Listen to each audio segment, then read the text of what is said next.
Generally speaking, anti-differentiating things with radicals is difficult. For example, let's try to find an antiderivative of x over the cube root of x plus 1 dx, right? Let's try to anti-differentiate this.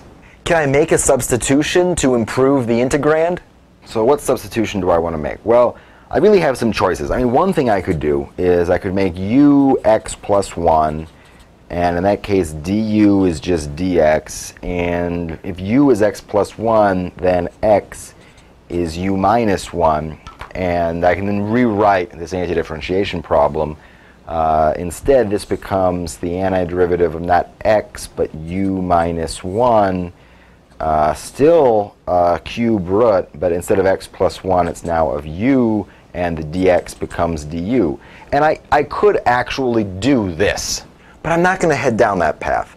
Instead, I want to show you a trick by which you can get rid of the radical altogether. So instead, let's set u just to grab the whole denominator. So u will be the cube root of x plus 1. And in that case, u cubed is x plus 1, or in other words, x is u cubed minus 1. And that tells me what dx is. In that case, dx is 3u squared du. Now I could make this substitution. This transforms this integration problem to the antiderivative of x now becomes u cubed minus 1. The whole denominator just becomes u. And then the dx here is now a 3u squared du. So I'll write 3u squared du. And that's just a polynomial. So I'll simplify this a bit. This is the antiderivative of, what is this here? U cubed over u times 3u squared. That's 3u to the 4th. Minus 1 over u times 3u squared. That's minus 3u du. And this is just a polynomial, so I can anti-differentiate this very quickly. This antiderivative is 3/5 u to the 5th minus 3/2 u squared plus c.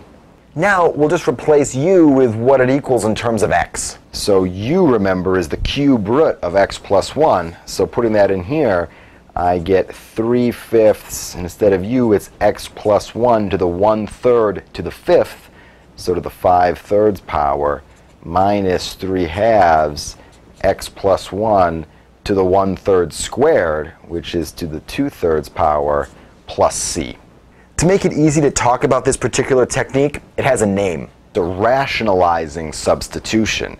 The original problem had a cube root in it, but I made a substitution to get rid of the radical, of rationalizing. A challenge with doing u substitutions is that there really are multiple paths that you can take to the correct answer.